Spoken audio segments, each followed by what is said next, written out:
जय श्री कृष्ण, राधे राधे। आप सभी को स्वागत करती हूँ मैं अपने यूट्यूब चैनल पे। देवी माँ का एक पचरा लेकर के आई हूँ। अच्छा लगेगा तो कमेंट करिएगा, बताइएगा। कवन फूलवा ओढ़ना, कवन फूल दसवना हो, कवन फूलवना दुर्गा माई का खेलवना हो, कवन फूलवना।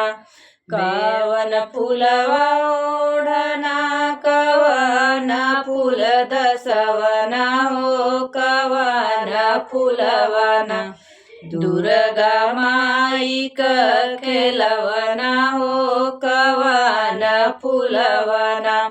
बेला फूलवा ओढ़ना, चमेला फूल दसवना हो, देना का फूलवना दुर्गा माई का खेलवना हो, गेना का फूलवना।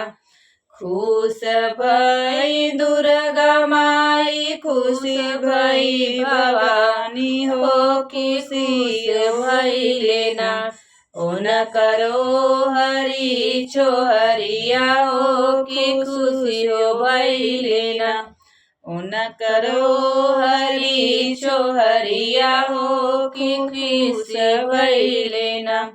कवन फूलवा ओढ़ना, कवन फूल दसवना हो, कवन फूलवना शीतला माई का खेलवना हो, कवन फूलवना। बेला फूलवा ओढ़ना, चमेला फूल दसवना हो, देवी का फूलवना शीतला माई का खेलवना हो, देवी का फूलवना। खुश भैली शीतला माई, खुश भई भवानी हो, कि खुश भई लेना ओन करो हरी छोहरिया हो, कि खुश भई लेना। कवन फूलवा ओढ़ना, कवन फूल दसवना हो, कवन फूलवना काली माई का भेलवना हो, कवन फूलवना।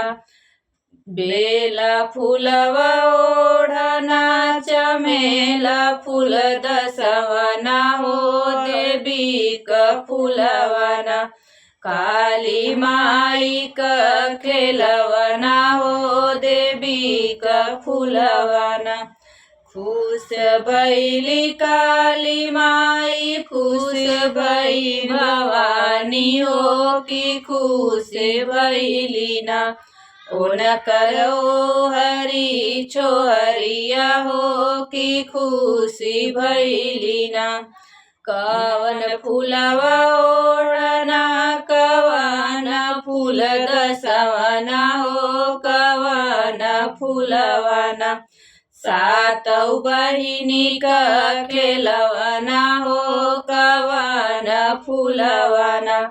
बेला फूलवा ओढ़ना, चमेला फूल दसवना हो, देवी का फूलवना सातौ बहिनी का खेलवना हो, देवी का फूलवना। बेला फूलवा ओढ़ना, चमेला फूल दसवना हो, देउल का फूलवना सातौ बहिनी का खेलवना हो, अड़उल का फूलवना। खुश भैली सातौ बहिनी, खुश भई भवानी हो, कि खुश भैली ना ओन करो हरी छोहरिया हो, कि खुश भैली ना ओन करो हरी छोहरिया हो, कि खुश भैली ना।